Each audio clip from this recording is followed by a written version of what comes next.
최근에 날씨 영향을 받은 행사가 있죠. 조금 전에도 네. 말씀드렸지만 2023 새만금 세계 스카우트 잼버리가 그 하나입니다. 네, 맞습니다. 세계 스카우트 잼버리는 세계 스카우트 연맹에서 4년 만에 열고 있는 세계 청소년 야영 축제인데요. 네. 올해는 우리나라 새만금에서 열리게 됐거든요. 지난 1일부터 시작이 됐는데 시작부터 굉장히 많은 문제가 있었잖아요. 설명을 좀 해주시죠.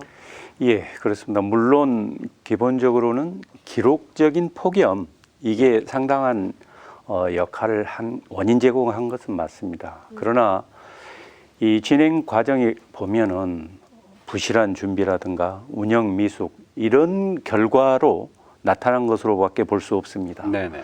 왜냐하면 그 폭염 속에서 청소년들이 쉴 수 있는 그늘막이 없는 겁니다. 나무도 없죠. 그러다 보니까 온열 환자가 계속 발생하는 거고, 심지어 그 이 비위생적인 화장실, 네. 예, 거기다가 또 한 달 전에 비가 왔는데 그 배수가 안 돼서 거기에 물이 고이고 거기에 모기라든가 해충이 생기는 거죠. 네네. 그러니까 이 배수가 안 된다는 거. 그리고 이렇게 덥다 보니 자주 이렇게 이제 씻어야 되겠죠. 샤워를 해야 되는데 그 샤워장이 그냥 커튼으로 이렇게 돼 있단 말입니다. 네. 이게 얼마나 좀 불안하겠어요. 실제 샤워장 안으로 여성들 샤워장 안으로 남성이 들어가는 그런 상황도 발생을 했고 네. 그러다 보니 영국 스카우트부터 먼저 이렇게 철수하게 되고 이게 정말 그 이 대한민국으로서는 어마어마한 행사입니다. 네. 청소년을 통틀어서 대한민국을 한번 방문할 수 있는 기회가 얼마나 있겠습니까? 네. 그런데 158개국에서 4만 3천 명의 그 청소년이 대한민국을 방문했고 그들은 평생 대한민국을 이야기할 겁니다. 새만금을 이야기하고 전북을 이야기할 겁니다. 그렇죠. 그 어떻게 보면 대한민국이 잘 치렀으면 우리 대한민국의 홍보대사가 되는 거죠. 그렇죠. 근데 이 기회를 놓쳐버렸다는 게 너무도 이 안타깝고 사실 참담한 마음입니다. 네. 네. 물론 이제 방학 때 개최하는 게 이 스카우트 잼버리 네. 대회이긴 합니다. 그때 하필 또 우리나라에 이 폭염이 찾아와서 뭔가 좀 하나라도 안 도와주는 그런 환경이 성립이 된 건데 네. 그러다 보니까 이제 잼버리가 아니라 생존 게임이다. 그리고 이제 또 3만 5천 명이 이동하면서 제 개인적인 생각입니다. 이건 숙소를 구하다 보니까 잼버리가 아니라 앵버리가 돼버린 예, 이런 그렇죠. 모습까지 예. 하는데 1,000억 원이 넘는 예산이 정부 예산이 투입이 됐습니다. 아니 그런데 예산이 이렇게 기하급수적으로 투입이 됐으면 숙소, 화장실, 뭐 샤워, 그늘막 이런 게 다 갖춰져야 정상인데 왜 이런 일이 일어났을까요? 일단 예를 들자면 단순 비교해서 2015년 일본 잼버리만 하더라도 예산이 한 380억 정도였어요. 네. 근데 우리나라는 거의 한 3배 정도 예산을 썼음에도 불구하고 장소도 또한 비슷한 간척지였는데요. 결국 이렇게 엉망이 됐는데 주 원인은 일단 첫째 그 잼버리 장소 자체를 새만금으로 정한 것부터 좀 적절하지가 않았습니다. 네. 맞아요. 그 당시에는 간척지였고 아직 매립도 안 된 상황이었어요. 그러다 보니 염분 농도가 높아서 그늘 만들 수가 없는 겁니다. 나무를 심을 수도 없고요. 네. 그리고 나머지 2017년에 새만금이 이제 유치를 하게 됐는데 약 6년여 기간 동안 준비를 했는데 그 준비 기간 동안 제대로 준비를 못한 겁니다. 네. 1,000억의 예산을 그때부터 효율적으로 사용했으면 됐을 텐데 불과 2, 3년 전에 농지 뭐 매립하고 이렇게 급하게 하다 보니까 그리고 이제 그 지역에 문제가 있으니까 예를 들자면 배수 시설이라든가 아까 말씀드린 그늘막 이런 거에 만드는데 상당한 비용을 투입해야 되는데 그 비용은 한 130억 정도 네. 거의 뭐 제대로 투입을 못한 거죠. 네네. 그러다 보니 이런 결과가 나올 수밖에 없는 그러니까 예산을 제때 편성해서 제대로 사용해야 되는데 그렇지 못했다는 겁니다. 네. 네. 새만금을 가보신 분들이 많으실 것 같아요. 정말 그늘 하나 없는 땡볕인데 그러면 더 준비를 철저히 했어야 되는데 그러지 못했다라는 말씀을 예. 해주셨습니다. 그런데 지금 이런 상황에서 여야는 지금 서로의 탓만 하고 있고요. 심지어는 전 정부의 잘못이다. 또 음모론까지 등장을 하고 있는 상황이죠. 예, 사실 이건 전 정부 탓할 그런 내용이 아니거든요. 왜냐하면 박근혜 정부 때 후보지로 잼버리 후보지로 새만금을 정했습니다. 네. 예. 그때부터 이제 단추가 잘못 끼워진 거죠. 설령 무리가 됐다 하더라도 그때라도 준비를 제대로 했으면 모르는데요. 그리고 2017년도에 우리 새만금이 잼버리 대회 유치가 확정이 됐습니다. 네. 문재인 정부 때죠. 그러니까 충분히 준비할 만한 시간이 있었습니다. 그런데 못했고요. 윤석열 정부 출범한 지 1년이 지났습니다. 그러면 공동위원장으로 행안부 장관, 문화체육관광부 장관, 그리고 여성가족부 장관들이 공동위원장으로 있습니다. 그러니까 충분히 제대로 준비를 했으면 됐겠죠. 음모로 나오는데요. 이제 전북 스카우트 일부가 먼저 퇴영을 했습니다. 그랬더니 그게 민주당 쪽에서 좀 이렇게 해서 잼버리 대회 이게 좀 제대로 운영이 안 된 것처럼 이렇게 만들기 위해서 그런 음모론을 제기했는데요. 참 그것도 정말 무책임하고 네. 제대로 분석도 못한 그런 정말 말도 안 되는 그런 이야기인데요. 결국 이게 니 탓 내 탓 공방할 문제가 아니고요. 네. 지금 이미 뭐 제가 보기에는 유종임이 거두기는 쉽지 않은 상황이고 적어도 그 청소년들이 대한민국을 떠날 때까지 마지막 그 이미지마저도 좀 네. 이렇게 좋게 만들 수 있는 그러니까 지금 오늘 다 이동했잖아요. 예. 숙소라든가 음식 그리고 뭐 이제 마지막 폐영식이라든가 공연 네. 이런 데서 우리 대한민국의 역량을 지금부터라도 좀 제대로 보여줬으면 하는 간절한 바람입니다. 그래서 나오는 그 웃픈 이야기죠. 예, 마무리는 BTS가 정리를 해야 되지 않느냐. 네, 뭐 네, 이런 네. 마지막 이렇게 희망까지 이야기를 하고 있는데요. 전 정부의 이런 잘잘못을 따질 것이 아니라 이제 남은 37,000명이 대학교 기숙사 또 각종 숙소로 이동을 하고 있는데 오늘 상황 이후가 더 중요한 것 같습니다. 네, 맞습니다. 일단 나머지 4박 5일 기간 동안 한국 관광 프로그램 정말 잘 맞춰야 될 것 같고요. 그 이후에 이제 책임자가 누구인지를 또 밝혀내고 문책을 철저히 해야 될 것 같습니다. 당연합니다. 네. 일단은 주무부처가 이제 여성가족부인데요. 작년 국감 질의 때도 만반의 준비 다 하고 있다. 걱정 마라 이렇게 큰 소리를 쳤는데 이렇게 엉망이 됐으니까 일단 주무부처부터 제대로 감사를 하고 아까 말씀드린 예산 예. 과연 제대로 집행됐는지 아니 새방금 여기에다 여러 가지 문제점이 있어서 비슷한 곳 뭐 가보려고 했는데 오히려 해외 다른 사례 잼버리 열렸던 곳을 가서 그냥 관광이나 하고 온다든지 네네. 그런 문제 정확히 잘 짚어서 전라북도라든가 그리고 보안군 이런 데 제대로 감찰해서 응분의 책임을 반드시 물어야 된다고 생각합니다. 정부 예산이 1,000억 원이 투입이 됐는데 송기석 변호사가 지적을 해줬듯이 시설 투자에는 150억 정도밖에 투입이 안 됐기 때문에 나머지 네. 예산이 어떻게 적절하게 잘 쓰였느냐 이것도 청문회나 감사를 통해서 명명히 잘 밝혀내야 될 것 같습니다. 자 그리고 이제 대규모 소송전도 예상이 되고 있고요. 예. 11월 부산 엑스포가 이게 유치가 될 것이냐 좀 타격을 받지 않을까 이런 우려의 목소리마저 나오고 있습니다. 네, 맞습니다. 네, 하여튼 정말 모든 역량을 집중해서 행사가 잘 마무리됐으면 좋겠고요. 이어서 민주당 상황을 살펴보도록 하겠습니다. 네. 돈봉투 의혹과 관련해서 핵심 인물인 윤관석 의원이 4일 구속이 됐고요. 수수 의혹을 받는 다른 의원들은 물론이고 송영길 전 대표도 곧 소환될 거라는 이야기가 있더라고요. 그렇습니다. 이제 4일 영장실질 심사 때 윤관석 의원이 받는 혐의는 그겁니다. 2021년 민주당 전당대회 때 강내구 전 상임감사로부터 이렇게 받은 그 돈 6천만 원을 300만 원씩 든 봉투 20개로 만들어서 송영길 대표 지지를 위한 이렇게 위해서 그 의원들한테 이렇게 나눠줬다는 그 의혹인데요. 네. 결국 그 어느 정도 소명이 됐고 또 증거인멸 우려도 있다 그래서 구속영장이 발부됐습니다. 그렇기 때문에 앞으로 그 실제 돈 봉투를 받은 걸로 이렇게 검찰에서 어느 정도 이야기한 그 19명 의원들에 대한 조사가 이제 이루어질 거고요. 나아가서 과연 이게 송영길 전 대표는 어느 정도 알고 있었고 어느 정도 관련돼 있는지 실제로 송영길 전 대표의 보좌관이 이미 지금 구속돼 있지 않습니까? 네.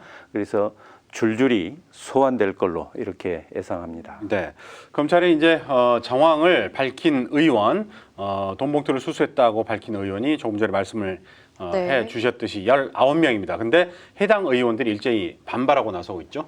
그렇죠. 이 돈봉투 의혹 처음에 이렇게 이제 수사가 될 때부터 물론 이제 이정근 전 뭐 부총장의 녹취록에 이제 나온 내용인데 이건 뭐 다 조작이다. 윤관석 의원이 다 그렇게 이야기했지만 실제 윤관석 의원에 대해서는 범죄 사실이 상당 부분 인정된 거 아니겠습니까? 통상 이제 국회의원들은 금품 관련돼서 받았다고 뭐 제보라든가 보도가 나오면 일단은 뭐 절대적으로 부인을 하죠. 네. 물론 그 19명 거론된 분들도 뭐 이건 정치적 테러다. 만약에 그런 돈 받은 게 있다면 은직 사퇴하겠다. 뭐 이렇게 이제 강력히 반발하고 있는데요. 이 부분은 앞으로 검찰의 이제 수사를 통해서 이게 밝혀질 거로 이렇게 예상합니다. 네, 지금 검찰 수사의 속도가 붙을 건 확실해 보입니다. 민주당이 위기에 쌓여 있는 상황인데요. 이 위기를 극복하기 위해서 세운 혁신위마저도 지금 위기 상황에 있습니다. 김은경 혁신위원장이 노인 폄하 논란에 휩싸였죠. 그렇습니다. 그 혁신위에서 이제 김은경 위원장께서 물론 본인의 의도는 달랐다 치더라도 그러니까 젊은 유권자들의 투표를 강조한 거겠죠. 그러나 사실 노년층은 평생을 이 대한민국의 발전을 위해서 그 노력하고 온몸을 바쳐왔던 그런 분들 아닙니까? 그분들 덕분에 젊은 층들이 편안하게 이렇게 생활하고 있는 거 아니겠어요? 그분들에 대해서 뭐 여명의 남은 그러니까 생애 비례해서 투표권을 줘야 된다. 이건 정말 잘못된 발언이죠. 예. 그걸 또 신속하게 사과를 했으면 또 이렇게까지 네네. 일이 커지지 않았을 텐데요. 네. 그리고 김은경 위원장께서 사실 전에 이제 민주당 초선 의원을 코로나 이 19 시절에 이렇게 공부했던 학생들처럼 좀 낮다 수준이 뭐 네네. 그런 표현도 대단히 부적절했고 그리고 체포동의안 표결에서 기명투표안을 제안한 것도 역시 굉장히 잘못됐는데 결국 혁신위가 오히려 그러니까 민주당의 돈봉투 사건이라든가 뭐 코인 사태 이런 거에 대해서 민주당이 도덕성 회복하고 내년 총선 승리를 위해서 혁신을 하기 위한 그런 혁신이었는데 오히려 민주당이 더 위기에 빠진 그런 꼴이 돼버린 것 같습니다. 네. 네. 자, 결국 혁신위원회는 활동 20일 만에 조기에 활동을 마감하기로 결정을 했습니다. 자, 그간의 혁신위원회 활동 정리를 해보도록 할까요?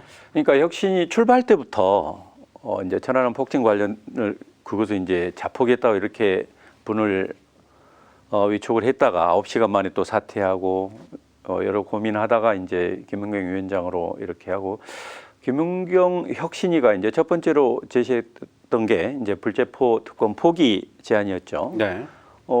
그게 민주당에서 그대로 다 받아들인 게 아니고 정당한 영장 청구 때 하나여 불체포 특권 포기가 있다 또 이렇게 의결을 했단 말입니다. 그러면 그게 뭐 조건부 수용도 아니고 이제 그때부터 좀 삐걱하기 시작했죠. 네네. 그리고 이제 원래 혁신위가 김은경 의원의 개인적인 설화 거기다가 또 김은경 의원 그 위원장이 또 이제 그 물론 사적 부분이긴 하지만 대한 노인에 사과하는 과정에서요. 남편 사망 후에 18년 동안 뭐 시부모를 모셨다라는 바람에 진위 논란 네. 뭐 이런 것까지 벌어지다 보니 이제 도덕성 이런 논란까지 와서 사실 신뢰를 많이 상실했죠. 원래 그래서 오늘 혁신위에서 혁신안을 더 이제 계속 발표할 예정이었습니다만 이제 10일로 연기를 했었죠. 이제 그 안이 뭐 이제 이 대의원 그 투표 반영 비율을 거의 없애는 거죠. 뭐 그리고 나가서 총선 공천 누리에 관련돼서도 이야기하려고 했는데 네. 아무튼 혁신위는 사실상 이 좌초 생명력을 다했다고 봐야 되겠죠. 오히려 혁신안을 네. 제시를 하게 되면 또 다른 민주당 내에 더 분란만 야기하지 않을까. 박지원 전 국정원장이 이야기한 것처럼 이 사임을 시키는 게 네. 오히려 좀 더 빠른 수습 아닌가 이런 예. 의견입니다. 네, 민주당이 확실히 위기 속에 있는 거는 맞는데 위기를 넘어서 생사의 기로에 있다라는 평가도 있거든요. 이 평가에 대해서는 어떻게 생각하세요? 그렇습니다. 실제 그 부분이 현실입니다. 왜냐하면 지금 전에는 돈봉투 의혹이 제기됐다가 실제로 돈봉투 의혹의 핵심인 윤관석 의원이 구속이 됐지 않습니까? 그러면 네. 돈봉투가 단순 의혹이 아니고 실제 20여 명의 그 국회의원들에게 돈봉투가 뿌려졌다는 거 아니겠습니까? 그러면 민주당 의원들에 대한 그 도덕성 뭐 이게 심각한 위협이 되겠죠. 나아가서 이재명 대표에 대해서도 지금 예를 들자면 대북 쌍방울 대북 송금 관련돼서도 지금 실제 보고됐다는 그런 진술도 물론 논란이 있습니다. 있고 백현동 관련돼서 의혹에 대해서 사법 리스크가 있죠. 예, 그래 소환돼 그러니까 다시 체포영장 그러니까 영장 청구를 다시 검찰에서 할 가능성이 굉장히 높아지고 있습니다. 이재명 대표는 분명히 이 불체포 특권 포기하겠다고 또 선언한 상황이어서 돈봉투 위기에다가 이재명 대표 사법 리스크까지 거기에다가 민주당의 혁신위가 오히려 민주당을 더 수렁으로 빠지게 한 그런 문제 그야말로 정말 생사의 위기 상황인 걸로 보입니다. 네. 우리 지역도 이제 덩달아서 뒤숭숭한데 정치권이 이제 돈봉투 의혹을 받은 의원들이 내년에 과연 경선을 통과할 것이냐 이런 그 예상과 그리고 또 올드보이들이 속속 복귀를 한다 이런 관심사가 요즘에 총선의 주 이야기거리가 아닌가 싶은데요. 네. 박지원 전 국정원장 그리고 천정배 전 법무부 장관 또 이정현 전 의원이 어느 지역구로 나올 것인가 이런 말들이 하마평에 오르고 있죠. 예, 그렇습니다. 이제 돈봉투 의혹 관련된 분들은 민주당의 기본적인 도덕성 회복, 적어도 내로남불에 대해서 확실하게 정리를 하기 위해서는 내년 총선에서 당연히 공천 배제가 돼야 되겠죠. 네. 예, 그리고 이제 올드보이 귀환 관련돼서는 사실 여러 가지 논란이 있습니다. 이제 그 당사자, 예를 들면 박지원 전 국정원장이라든가 천정배 전 법무부 장관께서는 이제 이렇게 이야기합니다. 호남 정치가 위기다. 왜냐하면 우리 호남 지역 민심을 달래고 정말 우리 호남에서 원하는 정치적으로 이런 발언권 이런 게 좀 커지고 그게 국가 정치에 반영되게 할 수 있는 그런 역할을 할 수 있는 사람이 없다. 다 초재선이고 정치적 존재감이 전혀 없지 않느냐. 그렇기 때문에 우리들이 다시 나와서 그런 역할을 해야 된다. 나가서 초재선과 이렇게 경력 있는 그런 의원들이 호흡을 잘 맞춰야 된다라는 이야기인데요. 네. 또 시각에 따라서는 어쩌면 그분들 경륜이라든가 연령은 오히려 진짜 리틀 DJ, 호남에서 정말 대선 후보가 될 수 있는 그런 사람들을 키우고 그런 사람들을 위해서 자리를 물러야 될 시기에 있는데 이렇게 하는 것은 노욕 아니냐. 그리고 더 대단히 부적절하다. 나아가서 우리 지역에서 압도적 지지를 받고 있는 민주당이 내년 총선에서 여기서 이게 문제가 아니고 수도권에서 이렇게 제대로 승리를 하려면 그렇게 공천해서 되겠느냐. 네네. 오히려 그분들은 혁신의 대상 아니냐. 이제 이런 논란이 있습니다만은 아무튼 이번 우리 지역 유권자들이 그 부분에 대해서 명확한 답을 해줘야 될 것입니다. 이정현 전 대표 관련돼서는 저는 개인적으로 그리고 호남 정치의 어떻게 보면 상징인 광주에서 국민의힘당 보수정당의 후보로 출마를 해서 경쟁을 해서 좀 상당한 득표를 올리면 장기적으로 우리 호남에서도 정치에서 경쟁 구조, 그러니까 여당, 야당, 우리 비행기가 양쪽 날개로 날죠. 우리 지역에서 가장 문제가 일당이 사실상 독점하고 있는 이런 문제 아니겠습니까? 네. 그런 독점의 폐해를 종식시키기 위해서라도 이정현 전 대표께서는 광주 지역에 출마해서 좀 당선 내지는 상당한 득표력을 보여준다면 우리 호남 정치도 바뀌어질 수 있다는 희망을 이렇게 줄 수 있다고 생각합니다. 네네. 굉장히 위기 상황 속에서 혼란스러운 모습을 보이는 것 같습니다. 예. 오래전부터 현역 의원 물갈이론도 있었고 민주당 내부에서도 공천 물갈이를 대대적으로 촉구하기도 했잖아요. 그 이유가 뭘까요? 그러니까 각종 여론조사에 의하면 현역 국회의원에 대한 다시 재당선을 더 희망하느냐 아니면 교체를 원하느냐 이렇게 여론조사를 해보면 사실 과반이 교체를 원합니다. 네.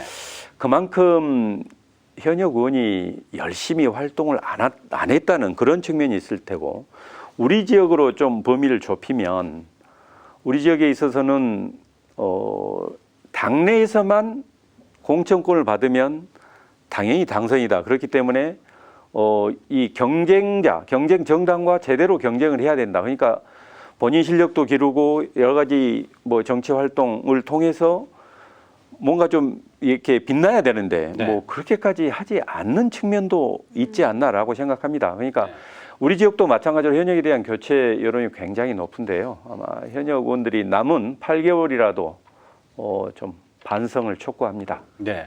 그런데 물갈이를 하고 싶어도 대체할 만한 인물이 별로 없다라는 소리도 만만치가 않습니다.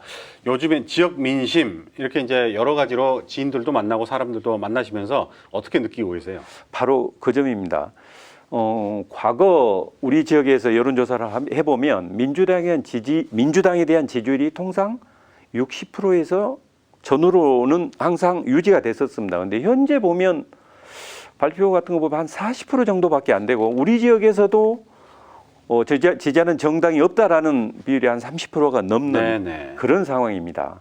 그러니까 결국 뭐냐면 민주당의 여러 가지 이런 위기 상황에서도 제대로 혁신하지 않고 또한 민주당 현역 의원들도 제대로 활동하지 않고 이런 점들 때문에 교체 여론이 높다는 거고 네. 우리 지역에서 그동안 전통적으로 민주당을 열심히 지지했지만 이제는 찍을 사람이 없다라고 이야기합니다. 네네. 또 한 가지 고민이 뭐냐면 또 대안이 없다라고 이야기를 합니다. 네네. 민주당 후보를 찍지 않으면 그럼 누굴 찍을 것이냐. 이 문제가 여전히 딜레마로 남는 겁니다. 네네. 그래서 이제 정치에서 경쟁 구도가 되든가 아니면 많은 지지를 받고 있는 민주당 후보 또는 현역 의원들이 제대로 좀 열심히 하든가 하는 네. 그래서 유권자들의 정말 표심을 이렇게 끌어낼 수 있는 그런 활동 이게 필요하다는 생각입니다. 네.